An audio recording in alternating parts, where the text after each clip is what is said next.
Y en esta oportunidad hemos llegado al capítulo 7 del Evangelio de Mateo, en esta ocasión los versículos 1 al 5. Es un texto que, como pudimos anticipar en el mensaje anterior, es bastante exhortativo, es una amonestación bastante radical la que nos hace el Señor a través de este texto. Pero esas amonestaciones radicales, según la teología de Mateo, fueron fundamentales para la iglesia en aquel tiempo y lo siguen siendo fundamentales para la iglesia en nuestros días. Se nos exhorta frente a la forma poco cristiana, como tomamos en cuenta las potenciales fallas de nuestros hermanos. Apuntábamos que, según el contexto, se trata de otro caso en el que aflora una justicia propia. Recordemos que el texto tiene una estructura que consta de dos partes. La primera, que trabajamos en el mensaje anterior, constituye una sentencia sapiencial. Es un dicho, como solemos encontrarlos en los proverbios, por ejemplo: no juzgar para no ser juzgados. Y en esta sentencia analizamos tres aspectos relevantes. ¿Quién lo recuerda? ¿Cuál era el primero? En cuanto a esta sentencia sapiencial, el primer punto que veíamos era el alcance, ¿verdad?, de la sentencia. Muy bien. En segundo lugar, vimos la advertencia que incluye la sentencia. Y en tercer lugar, vimos el beneficio de la sentencia. Muy bien. Qué bueno que estemos bien conectados. Valorando la importancia de la buena crítica, recordemos que en el texto se nos invita a revisar nuestros motivos tras la exhortación del hermano. Revisar nuestros motivos tras la exhortación del hermano, porque aunque se dice que no juzguemos, vimos que ahí nos está prohibiendo un mismo mandamiento de la Escritura, que es amonestarnos los unos a los otros, ¿verdad? E incluso el deber que tiene la iglesia de aplicar disciplina eclesiástica. Pero tenemos que revisar con qué motivo exhortamos al hermano, no sea que en aquel día terminemos siendo medidos con la misma medida que medimos a los demás. Esa es la síntesis del sermón de hace 8 días. La segunda parte está entre el versículo 3 y el versículo 5 del capítulo 7. Es la que trabajaremos en el día de hoy y corresponde a una exhortación práctica derivada de la anterior sentencia sapiencial. Fundamentalmente se nos dice que, dejando la hipocresía, saquemos primero la viga propia antes que la paja ajena. Puede ser que a algunos nos suceda como aquel estudiante al que le hicieron una pilatuna cuando se quedó dormido alguna vez en la casa de sus compañeros. Mientras dormía, varios de sus compañeros tomaron queso añejo crema y se lo esparcieron aquí arriba en el labio superior, y él se despierta muy incómodo, ¿verdad? Muy fastidiado con ese olor debajo de su nariz, y muy fastidiado se levanta y dice: aquí huele muy mal, huele horrible. Se salió al pasillo, dice: oye, qué raro, pero aquí también huele muy feo, ¿no? Esto también huele horrible, ¿qué estará pasando? No, yo mejor me voy para la calle. Y sale a la calle y se queda pensando: ¿cómo así? ¿Será que por aquí se murió algún perro, alguna cosa? Porque todo huele mal, todo huele horrible, el mundo entero huele mal. ¿Cuánto tiempo creen, hermanos, que el joven estudiante tardó en darse cuenta de que el problema estaba debajo de su nariz? Entonces, esta exhortación va orientada a llevarnos a reflexionar sobre eso, ¿verdad? Para interpretar acertadamente el texto necesitamos notar algo muy importante en cuanto a la cultura en el trasfondo del texto, la cultura mediterránea del primer siglo. El análisis gira en torno a cómo funciona el ojo, lo cual es muy interesante porque Mateo ya ha trabajado el tema del ojo. ¿Recuerdan? ¿Qué dice Mateo con relación al ojo en el capítulo 6? Que el ojo es la ventana, la lámpara del cuerpo. Y el ojo se consideraba en aquellos días, junto con el corazón, los órganos que representaban la dimensión volitiva, o sea, la voluntad del hombre, y emotiva, es decir, las emociones y sentimientos de las personas. Aquí, esta área volitiva, emocional, está afectada o entorpecida por un objeto. Dice allí en el capítulo 7, versículo 3, que hay una paja que está ¿en dónde? En el ojo de tu hermano. Y aunque ese objeto es muy pequeño, constituye un impedimento para la libre y efectiva acción de la voluntad, del intelecto, del juicio, de las emociones y en general de la espiritualidad misma. Es un problema que el ojo esté obstaculizado, porque el ojo sin luz será un ojo en tinieblas, y ya se nos ha dicho que si el ojo está en tinieblas, ¿cuántas no serán en ti? Las mismas tinieblas. Es un problema serio. Es un asunto delicado, porque con ese cuerpo extraño en el ojo está debilitado el discernimiento espiritual. Entonces sí es importante ayudarle a un hermano a sacar la paja del ojo. Miren que el texto no va en dirección a prohibir eso. ¿Amén? Amén. Es un problema serio poder ayudarle a un hermano a quitar la paja de su ojo. De ahí que esta exhortación revista un carácter práctico fundamental para la vida de la iglesia, y por ello nuestro mensaje expresa en su título la denuncia hecha por el Señor. En el título que hemos puesto a este mensaje se expresa la denuncia hecha por el Señor: una ayuda hipócrita contra el oscurecimiento ajeno. Una ayuda hipócrita contra el oscurecimiento ajeno. Ese es el título de nuestro mensaje, y el tema es pues el juicio contra los hermanos. Para poder acoger esta exhortación y aprovecharla en todo su efecto, en esta mañana analizaremos 3 evidencias que dejan ver cuándo hay una ayuda hipócrita contra el oscurecimiento ajeno. 3 evidencias que nos ayudan a verificar cuándo hay una ayuda hipócrita contra el oscurecimiento ajeno. ¿Ven?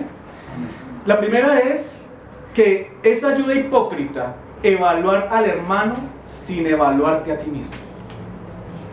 Es una ayuda hipócrita evaluar al hermano sin evaluarte a ti mismo. La segunda es que esa ayuda hipócrita, actuar en el hermano sin estar actuando en ti mismo.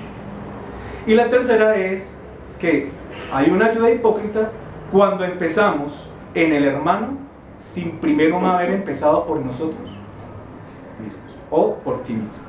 Amén. Vamos a ver entonces la primera evidencia de cuando hay una ayuda hipócrita contra el oscurecimiento del hermano.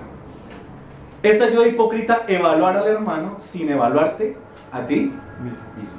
Notemos en primer lugar que esta exhortación tiene 2 preguntas. Una está en el versículo 3 y otra está en el versículo 4.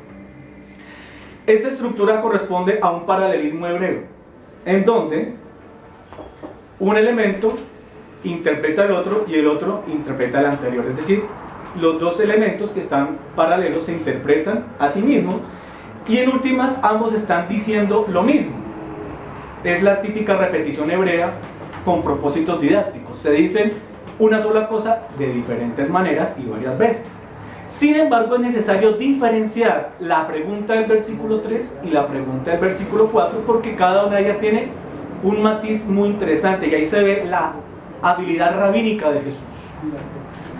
Jesús, como buen doctor de la ley, como buen maestro de la ley, es un experto en la literatura semítica hebrea, y él matiza de una forma muy interesante ese paralelismo.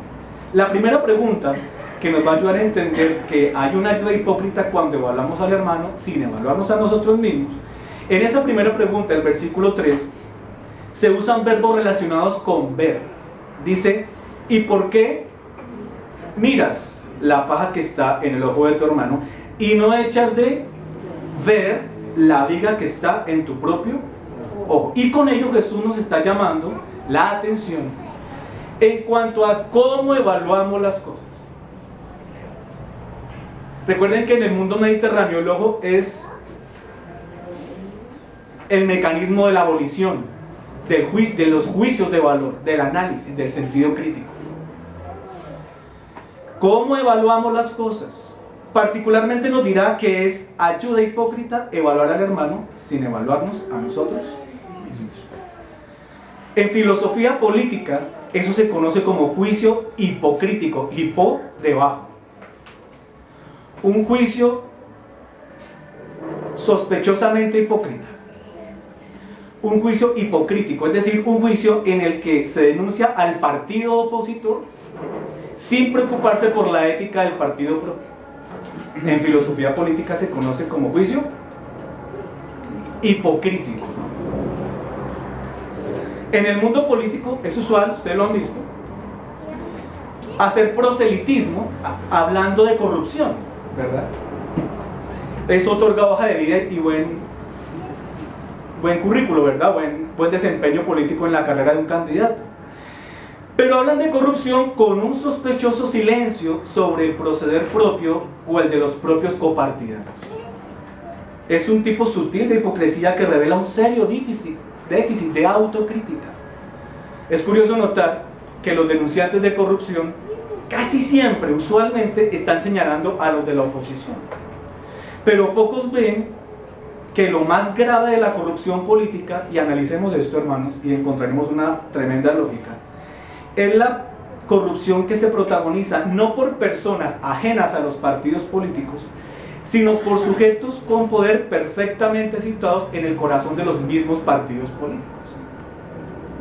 Porque si los partidos políticos funcionaran con la ética eclesiástica, por ejemplo, aplicarían disciplinas severas y correctivos inmediatos cuando algún político intenta torcerse, ¿verdad? Pero hay un sospechoso silencio frente a la corrupción del partido propio, y hay un gran bombo cuando se trata de denunciar la corrupción del partido ajeno. Un juicio hipócrita. Es lo que sucede con el hermano o la hermana confrontado en nuestro texto. Es un hermano o una hermana que está haciendo un juicio hipócrita. Está señalando la corrupción de otro con un sospechoso silencio sobre la corrupción propia. Amén. Para Jesús es gravísimo eso. Es una actitud reprensible, y ese hermano deja ver con esa actitud de juicio hipocrítico que está más ciego que el hermano que intenta ayudar. Por eso nuestro mensaje se llama ¿cómo? Una ayuda hipócrita contra el oscurecimiento del hermano o ajeno. Está más afectado visualmente el ayudador que el paciente, ¿cierto? El enfermero que el paciente.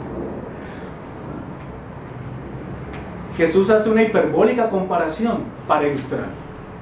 ¿En qué estado se encuentra el hermano paciente? Pues resulta que en su ojo tiene una paja, dice el texto. Algunas traducciones dicen astillita, mota. Llama la atención que en los 70, la traducción griega del Antiguo Testamento, en Génesis 8:11, donde se relata el retorno del ave con el olivo en su boca, dice que es una ramita, cuando llega al arca, una ramita chiquitita, y compara este estado leve de la condición del hermano con el estado crítico de su enfermero, de su asistente, de su asesor espiritual. Su asesor espiritual tiene una viga que soporta techos en su ojo, pero sabemos que no cabe. Es decir, está mostrando de una forma hiperbólica el gran obstáculo crítico que esta persona tiene. La viga era un pesado madero usado en construcción como soporte horizontal de los techos. Veamos un solo ejemplo en el segundo libro de Reyes para que veamos el significado cultural del término. Segundo libro de Reyes, capítulo 6, dice en el versículo 2: vamos ahora al Jordán y tomemos de allí cada uno una viga y hagamos allí lugar en que habitemos. ¿Cómo será de gruesa esa viga? ¿Cómo será de grande esa viga? Que basta una viga para morar debajo de ella. ¿Comprendemos? Pues ese es el estado del asesor espiritual de este hermano. Y la exhortación busca que este asesor espiritual, en su insensatez, se evalúe según una justicia mayor. Acuérdense, en la sección de la justicia propia versus la justicia mayor. El Señor aquí nos confronta preguntando: ¿no echas de ver? Literalmente la palabra es: ¿no diriges tu propia atención y mente hacia ti mismo? no diriges tu atención hacia ti mismo. Es parecido a cuando unos socorristas brindan primeros auxilios. Es la intención de la palabra. Esa persona se volcó a ayudar con urgencia, escandalosamente rápido. Pero con esa misma premura, dice el Señor, ¿no te tendrías tú que atender a ti mismo? Hay que advertir sobre nosotros mismos, fijarnos sobre nosotros mismos, ver nuestro propio corazón, antes de adelantarnos a evaluar el estado de la visión de nuestros hermanos. Y esto es un ejercicio cotidiano de la vida espiritual, un ejercicio fundamental para la maduración de la fe y de la vida espiritual. Porque como dice el salmista en el capítulo 19,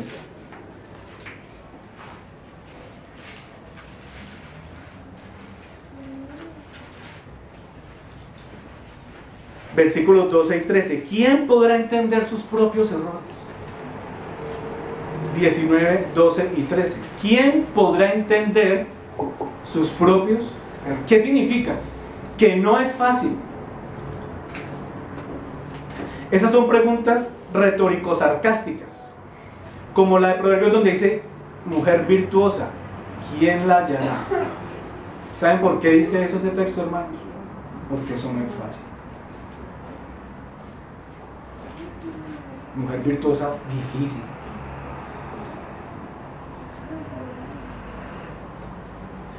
Así como difícil es entender los propios errores. Y por eso dice el salmista que, líbrame de los que me son ocultos. ¿Saben qué pasa cuando los pecados nos quedan ocultos? Nos embriagamos de soberbia porque nos creemos buenos. Y esa tendencia es una tendencia de uno de los mismos creyentes, a creernos buenos. Y por eso el salmista dice, preserva también a tu siervo ¿de qué? De las soberbias que no se enseñoreen de mí. Y los asesores espirituales, con una viga en sus ojos, muchas veces pueden proceder embriagados de soberbia, creyéndose buenos y menospreciando al hermano creyéndolo mal. ¿Amén? Amén. Recordemos que aquí el Señor se está enfocando en cómo nos volcamos a ver, ¿correcto? A ver, evaluar. ¿Cómo evaluamos las cosas? Y la repetida apelación al término hermano en el texto es bien llamativa, son 5 versículos, y la apelación al término hermano con matiz de propiedad es muy interesante. Era un deber comunitario contribuir en que un hermano, y eso en Mateo es supremamente resaltado, o una hermana pudiera ser ayudado en aclarar su visión espiritual, racional o emocional. Recuerden el llamativo capítulo 18 de la disciplina eclesiástica. Es lo que Pablo también en varias partes expone. Pero para un diagnóstico correcto se requería que quien lo hiciera se hallara en la dignidad de hacerlo. Miremos en la carta a los Gálatas, capítulo 6, versículo 1. Miren la dimensión comunitaria. ¿Qué dice? Gálatas 6:1, hermanos. Si alguno fuera sorprendido en alguna falta, es decir, con una astillita en el ojo, vosotros que sois como espirituales. Pablo supone que el asesor es una persona espiritual, no un hipócrita que tiene una viga en su ojo. Amén. Es decir, prácticamente podríamos decir, los que son espirituales, restauradle con espíritu de mansedumbre, considerándote a ti mismo, no sea que tú también seas tentado. Sobrellevar los unos las cargas de los otros y cumplir así la ley de Cristo, que es una justicia mayor. Porque el que se cree ser algo, Señor, líbranos de nuestra soberbia y muéstranos los pecados que nos son ocultos. El que se cree ser algo, no siendo nada a sí mismo, y con la hipocresía con la cual algunos creen poder engañar a otros, ellos están engañando más que a los que intentan engañar. Así que cada uno, ¿qué dice? Evalúese. ¿Cuál es el primer punto? Una ayuda hipócrita evalúa al hermano sin evaluarse así. someta a prueba su propia obra y entonces tendrá motivo de gloriarse solo respecto a sí mismo y no en otro. Amén.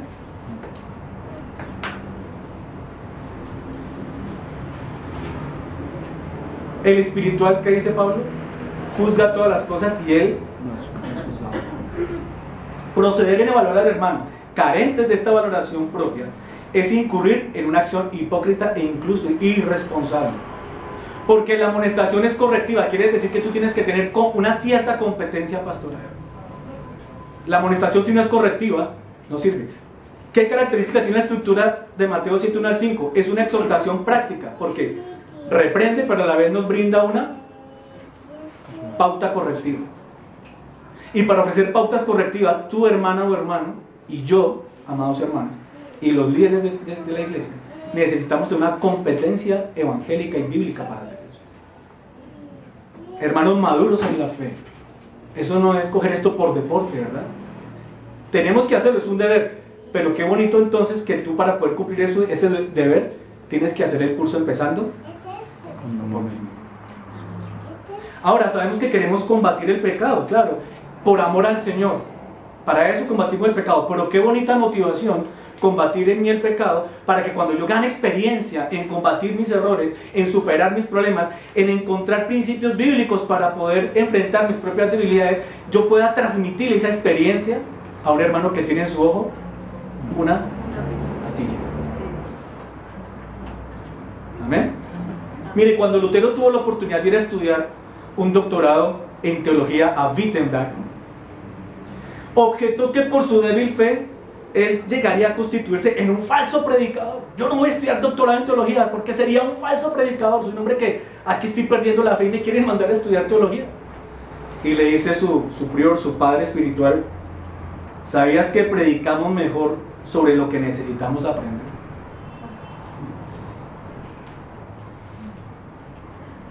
Pero nótese el reconocimiento de la necesidad de aprender para predicar mejor. Y yo tengo temor de Dios porque soy predicador. Este sermón es muy difícil para mí, y menos que para cualquier predicador.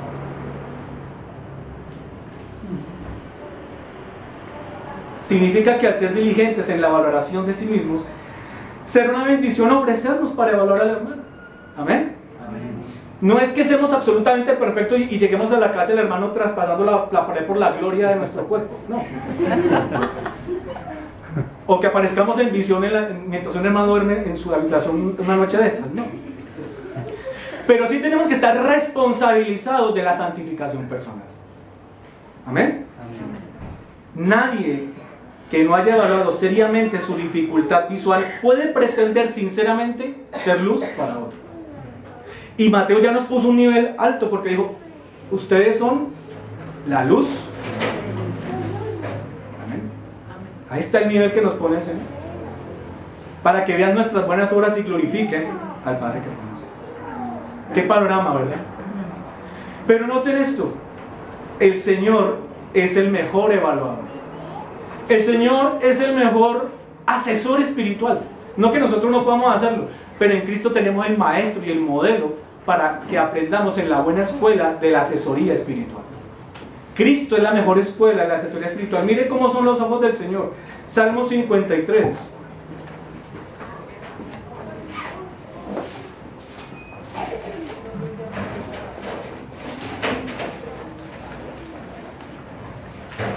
Salmo 53. Dice el versículo 2 y 3. Miren los ojos del Señor. Quien no tiene ni una astillita en su ojo, ¿verdad? Dios desde los cielos miró sobre los hijos de los hombres para ver si había algún entendido que buscara a Dios. Él está evaluando, ¿correcto? Está evaluando. ¿Y qué encuentra? Versículo 3. Cada uno se había vuelto atrás, todos se habían corrompido, no hay quien haga lo bueno, no hay ni siquiera. Dice Pablo en Romanos capítulo 3, versículos 21 en adelante, que Él mide a los hombres mediante la justicia de Dios. Es decir, ¿la justicia qué? mayor, la que fue revelada en la ley y los profetas. La justicia de Dios por medio de la fe en Jesucristo para todos los que creen en Él, porque no hay diferencia. Por cuanto todos pecaron y están destituidos de la gloria de Dios. Entonces, primer punto, hermanos, la ayuda hipocrítica contra el oscurecimiento ajeno, ¿verdad? Se evidencia cuando en esa ayuda evaluamos al hermano antes de evaluarnos a nosotros mismos. En segundo lugar, esa ayuda hipócrita, actuar en el hermano sin actuar sobre nosotros mismos. En el versículo 4 nos encontramos con la segunda pregunta de la exhortación. Recuerden que mientras la primera usa verbos relacionados con ¿qué? Con ver, connotando evaluación. En esta pregunta se usan dos verbos que connotan intención. Acción, déjame sacar. O por favor, autorízame, dame licencia para actuar sobre ti. Y con ello Jesús nos llama la atención en cuanto a cómo es que nos adelantamos a actuar, ya no a evaluar. Ya la evaluación quedó hecha. Aquí ya el enfoque está en la acción hacia el otro, diciéndonos que esa ayuda hipócrita, actuar en el hermano sin actuar sobre nosotros. Miren, hermanos, adelantar una corrección fraterna en otro, sin adelantarla en mí o sin estar adelantándola en mí, ¿saben cómo es? ¿O a qué se parece? A aquel que pretende impulsar un proyecto sin ser parte de él. Aquel que aboga por una causa sin ser parte de ella. Como los hombres que salen a las manifestaciones contra la violencia, contra el maltrato de la mujer, contra la violencia intrafamiliar, y llegan a la casa a hacer exactamente todo lo contrario. Que no nos suceda como los médicos que le meten tremendos regaños a los pacientes por no cuidar su salud y se están fumando 1, 2 o 3 paquetes de cigarrillos a la semana. ¿Sabe qué se dice de ese tipo de personas? Predica, pero no aplica. Hace mucho tiempo un hombre en una tremenda borrachera tomó el volante. Evidentemente perdió la noción de las cosas, de la realidad, e incrementó su velocidad, perdió el control, se salió de la carretera y ¡pum!, se chocó contra un árbol que estaba al lado de la vía. Varias personas recurrieron prontamente al lugar y corrieron a auxiliar a los que iban en el vehículo. Y allí encontraron con vida al conductor. No se podía parar de lo embriagado que estaba. No podía pronunciar una sola palabra. Y una persona se sintió muy impactada con esto y le reprendió duramente por el lamentado estado en el que se encontraba. Dice: Señor, ¿acaso usted no sabe que el gobierno aprobó la ley sobre conducir bajo los efectos del alcohol y sus consecuencias? ¿Sabía usted que le ponen una multa muy grande e incluso puede ir a parar a la cárcel? Y el hombre, muy borracho, así como hippie, dijo: no me moleste porque yo soy el gobernador. Era parte del equipo que había promulgado la ley y que velaba para que esa ley se cumpliera en su ciudad. Así es nuestro texto. La hipocresía consiste en que este hermano o hermana, no viendo bien, se convierte en un tutor que se ocupa en que su estudiante vea bien. En Mateo 15 más adelante ya el Señor dirá que ciertos escribas y fariseos que ya había acusado de hipócritas, esto es Mateo 15, acusados de hipócritas, versículo 7, eran ciegos, guías de ciegos. Mateo 13 al 15. Pero no puede ser el cuadro de los discípulos de Cristo en la comunidad matiana ni en la iglesia universal. Ese no puede ser el cuadro. No podemos ser borrachos, gobernadores, legisladores, transgresores de nuestras propias leyes y mucho menos transgresores de la propia ley de Dios. Pero entonces alguien diría: bueno, pero yo lo hago con buena intención. Sabes, hermano, que aquí Jesús en esta disertación no incluye el asunto de la bondad de las intenciones. se debe a que aún presente una buena intención, lo cual no es el caso allí porque Jesús ya denunció en la sentencia un juicio condenatorio, es posible incurrir en hipocresía. Aún con una buena intención es posible ser un asesor hipócrita. La sintaxis griega es sarcástica porque enfoca la imposibilidad de librar el ojo ajeno cuando el propio está en mayor desventaja. Dice, o cómo dirás a tu hermano, déjame sacar la paja de tu ojo. Literalmente se podría traducir, ¿cómo puedes hacer esto con la viga propia en el tuyo? Porque dice en tu propio ojo, pero la palabra propio no está referida al ojo sino a la viga en el griego. O sea, con la viga propia en tu ojo. ¿Cómo pretende usted hacer eso estando más ciego que él? ¿O cómo pretende usted motivarle a un cambio evangélico si usted mismo no lo ha asumido en su propia persona? ¿Cómo pretendes tú pasar delante de ese hermano como alguien que tiene lucidez crítica? Entonces, si por el Espíritu no estamos trabajando en liberar nuestro ojo de tan grandes cuerpos extraños que lo oscurecen, ¿cómo podrá ser posible, hermanos, ir a retirar el pequeño mugrecito que molesta al hermano? Pero Cristo, siendo Cordero sin mancha, sí se adelantó para ofrecerse con el fin de llevar nuestros pecados. Dice la carta a los Hebreos 9:28, se ofreció para llevar los pecados de muchos. Cuando sacrificios y ofrendas no agradaron a Dios, cuando nuestros méritos eran trapos de inmundicia delante de Dios, cuando nuestra propia justicia era aborrecible delante de Dios, Jesús se ofreció como un buen Salvador espiritual. Porque Él dijo en la carta a los Hebreos capítulo 10,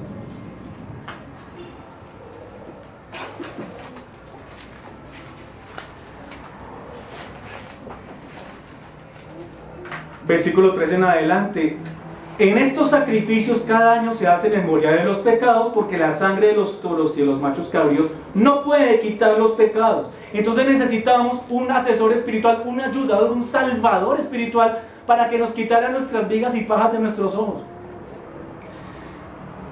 Pero nuestros propios esfuerzos no podían hacer eso. Entonces, ¿qué dijo el Señor? Por lo cual, entrando en el mundo,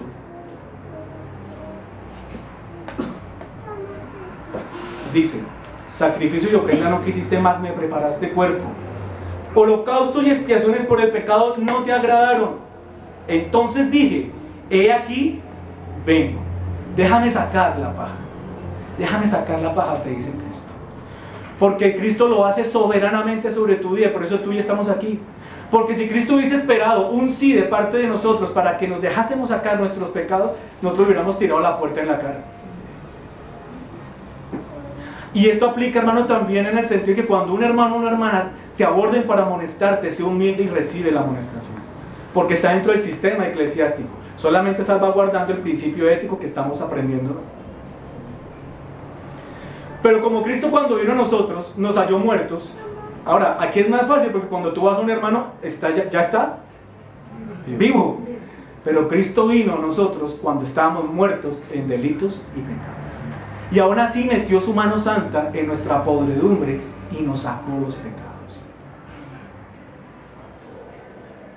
Vengo, dice el Señor, oh Dios, para hacer tu voluntad, como en el rollo del libro está escrito de mí.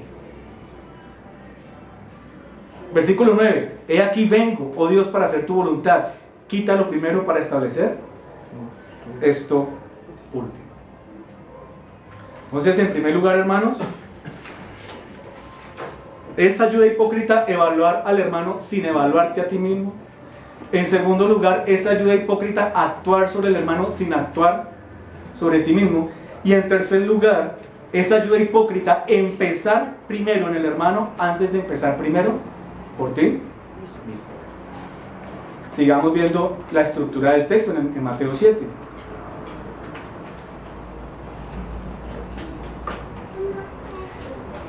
Luego de las dos preguntas que acabamos de analizar, en donde la primera está matizada con verbos visuales. La segunda pregunta con verbos de acción. La tercera cláusula ya no es una pregunta, sino una amonestación directa. Aparece a modo de conclusión, pero ofreciendo la pauta ética según la justicia de Cristo que deben observar los hermanos en la iglesia. Esa es la ética comunitaria del reino de Dios en Mateo. Mientras que la primera pregunta enfoca el evaluar, la segunda el actuar. Aquí hay un imperativo en donde se dice saca primero, pero ese imperativo es un criterio de orden. ¿Qué es lo que es primero? Lo que está antes de lo segundo. Pero qué insensatos somos nosotros, no entendemos eso. Empezamos por lo segundo y de vez en cuando miramos lo primero.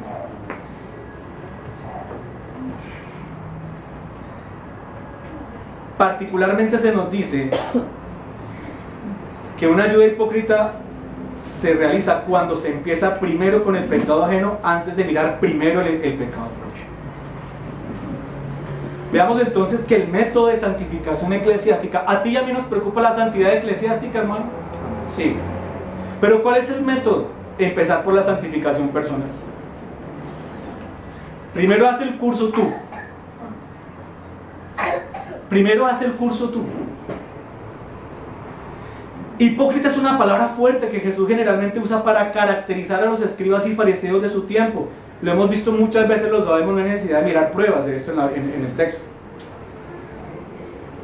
Pero en Mateo, porque la teología bíblica de Mateo habla de la hipocresía de los escribas y fariseos cuando ellos intentan exhibirse tras la aplicación de una justicia propia. Por eso continuamente hipócrita, hipócrita, hipócrita. Aparece muchas veces en el Sermón del Monte, muchísimas veces esa fuerte amonestación. Caer en esa actitud es, entre otras cosas, el resultado de no pasar primero por la experiencia de verte humillado delante de Dios por tu pecado. Escuchen, asesores espirituales, necesitas sentir la humillación de tu pecado y que esta humillación te postre ante los pies del Salvador. Eso es ver primero, sacar primero la viga para después ir a sacar la paja. Necesitas tú tener conciencia de pecado, confrontado por la santidad de Dios, quedar avergonzado por la santidad de Dios y temer ante la justicia de Dios, que entre otras cosas es el primer respiro de un muerto que viene a la vida espiritual. Si tú no tienes conciencia de pecado, no has sido salvo, hermano o hermana. Porque el primer auxilio de resurrección en Cristo es darnos conciencia de pecado. Porque cuando tú tienes conciencia de pecado, cuando tú te confrontas frente a tus propias y abominables obras, ante la insuficiencia de tu rata y carencia delante de un Dios justo y santo, te darás cuenta que necesitas un Salvador. Te darás cuenta que estás en un estado miserable. Te darás cuenta que si no se te aplica la redención de Cristo, perecerás. Por eso primero tienes que tener conciencia de pecado ante la justicia de Dios, la santidad de Dios, y luego experimentar la misericordia del Salvador. Tener conciencia de pecado, saber que tú puedes cargar tu pecado en el lomo de Cristo y ver cómo Cristo te baña con su gracia, te baña con su misericordia, te baña con su perdón, te baña con su vida eterna. Eso es lo primero que tú tienes que hacer antes de convertirte en un asesor espiritual. Sin pasar primero por el examen de la propia conciencia, a la luz de la ley de Dios y de la gracia en Cristo, entonces lo que sucederá es que te creerás bueno y llegarás hipócritamente a ayudar a tu hermano a salir de un oscurecimiento propio. Esa drástica amonestación nos muestra con claridad que Cristo se indigna ante una actitud de ese estilo, hermano. Dice hipócrita, hipócrita. Es un vocativo, es una exclamación. El antiguo padre llamado Juan Crisóstomo interpretaba esto diciendo que Jesús le habla irritado, como aquel rey que le dice a un siervo malvado al que le perdonó mucho en Mateo, la parábola, siervo malvado, yo te perdoné toda tu deuda. Ese hipócrita es el rey de reyes diciéndote que a ti se te perdonó mucho más que lo que tu hermano te adeuda, o lo que tú estás viendo en su ojo. Por eso, antes de usurpar la categoría de maestro, dice Crisóstomo, debemos empezar por la humillación del discípulo. Antes de usurpar la categoría de maestro, primero tenemos que proceder en la humildad del discípulo. Y aquí, perdónenme, amados hermanos, esto es una escuela de discipulado, pero una escuela de discipulado no es una escuela en donde se te llena la cabeza de cosas. Un discipulado es una escuela en donde tú aprendes a ser una persona humilde, sencilla, una persona que reconoce que necesita ser enseñada, una persona que reconoce que necesita ser pastoreada. Amén. Ese es un discípulo en materia. No los que se sientan en una iglesia con una fachada de piedad y de madurez espiritual. No, mi amado hermano o hermana. Y que piensa que pueden andar por ahí ventilándole el pecado a todas las personas.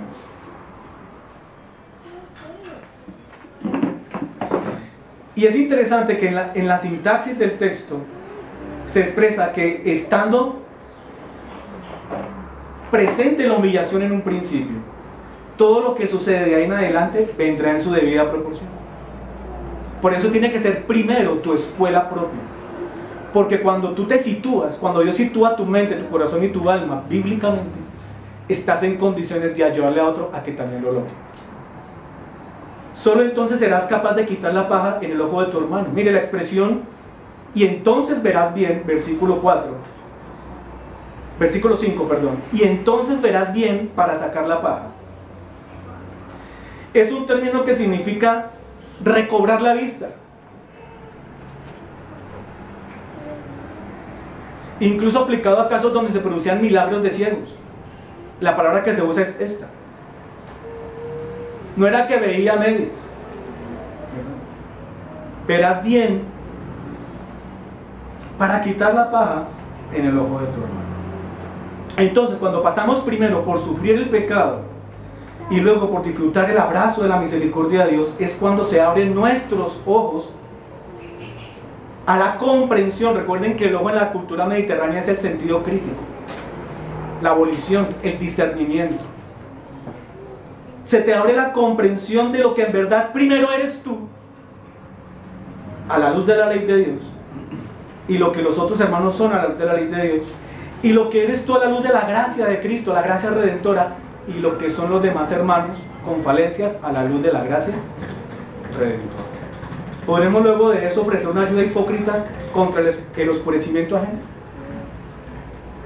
¿Verdad que no? Ciertamente no, porque en la lucha del hermano seremos también hermanos de debilidad. Seremos también hermanos de lucha. No personas con un mayor estatus, que era uno de los grandes distintivos culturales del mundo mediterráneo, la lucha por el honor. ¿Recuerdan? Y con esa mentalidad cristiana sí es posible, amado hermano, sí es posible que le ofrezcas a tu hermano o hermana una ayuda piadosa en relación a su leve oscurecimiento, porque lo necesita.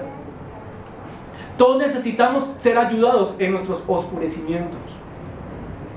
Pero notes entonces que el texto no reprende la corrección fraterna, solo que antes de ello debemos evaluarnos primero nosotros mismos y actuar empezando primero por nosotros. ¿Sabías que Cristo al venir comenzó por la humillación y la obediencia? Cuando Cristo vino a ser Salvador, primero pasó por un siervo sufriente.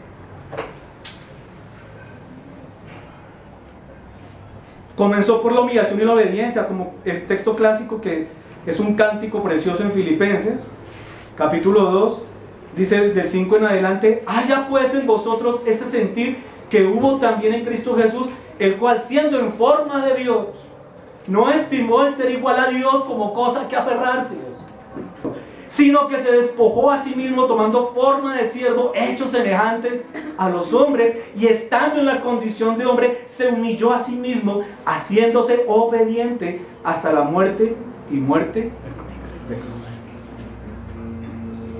¿Ven el orden de las acciones? Primero la humillación. Y Cristo nos dejó excelente modelo en ese sentido.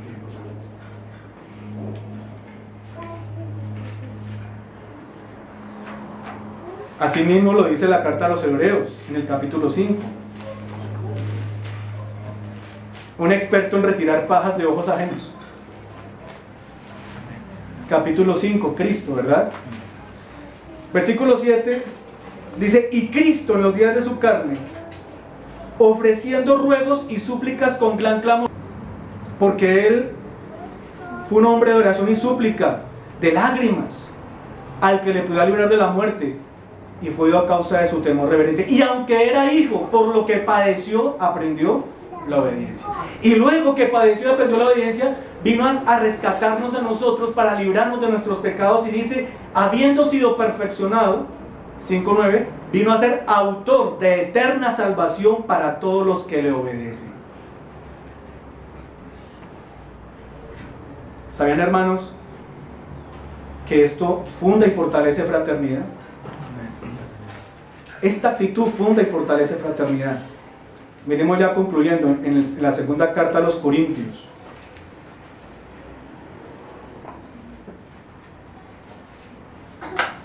Segunda carta a los Corintios, capítulo 1.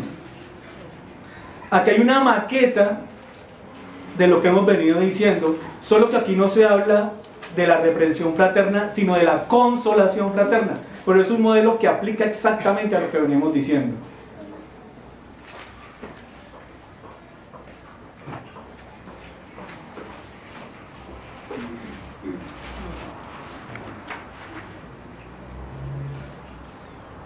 Pablo dice en los versículos 3 y 4 que el bendito Dios y Padre de nuestro Señor Jesucristo, Padre de misericordias y Dios de toda consolación, les consoló a ellos ¿en qué? En todas sus tribulaciones. ¿Con qué fin? Para que experimentando ellos primero estas tribulaciones, para que experimentando ellos primero este consuelo, pudieran en segundo lugar consolar a los que estaban en cualquier tribulación. Y por medio de la consolación con que ellos fueron consolados por Dios, ¿verdad? Incluso es el versículo 5, después de haber experimentado abundantemente las aflicciones de Cristo, así también nosotros, dice él, consolar por medio de aquella consolación abundantemente, consolar a sus hermanos. Así también nosotros, pasando primero por sufrir y combatir en Cristo el pecado, podremos también apoyar sinceramente a los que son afligidos por el pecado, los que necesitan consuelo por estar agobiados por una lucha moral. Podremos llegar nosotros a consolarles con la consolación con que Cristo nos ha consolado a nosotros, con la caricia de su Espíritu Santo, en el dolor que nos produce, siendo santos, pecar contra nuestro Dios. Entonces eso funda y fortalece fraternidad. Miren lo que dice el versículo 7 de la segunda carta a los Corintios, en el capítulo 1.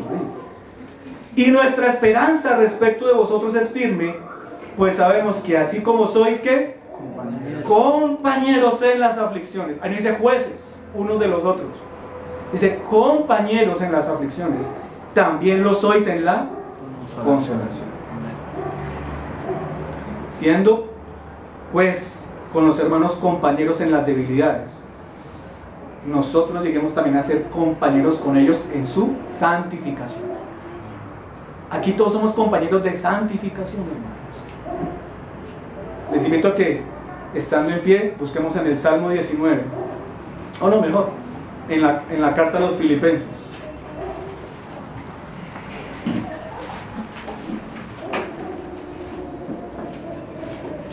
Carta a los Filipenses, capítulo 2. Vamos a leer al unísono del versículo 1 al versículo 11. Filipenses 2, 1 al 11. Va. Por tanto, si hay alguna consolación en Cristo, si algún consuelo de amor, si alguna comunión del Espíritu, si algún afecto entrañable, si alguna misericordia, completad mi gozo sintiendo lo mismo, teniendo el mismo amor, unánimes sintiendo una misma cosa. Nada hagáis por contienda o por vanagloria, antes bien con humildad, estimando cada uno a los demás como superiores a él mismo, no mirando cada uno por lo suyo propio, sino cada cual también por lo de los otros. Haya pues en vosotros este sentir que hubo también en Cristo Jesús, el cual, siendo en forma de Dios, no estimó el ser igual a Dios como cosa que aferrarse, sino que se despojó a sí mismo, tomando forma de siervo, hecho semejante a los hombres, y estando en la condición de hombre, se humilló a sí mismo, haciéndose obediente hasta la muerte y muerte de cruz, por lo cual Dios también le exaltó hasta lo sumo, y le dio un nombre que es sobre todo nombre, para que en el nombre de Jesús se doble toda rodilla de los que están en los cielos y en la tierra y debajo de la tierra, y toda lengua confiese que Jesucristo es el Señor, para gloria de Dios Padre.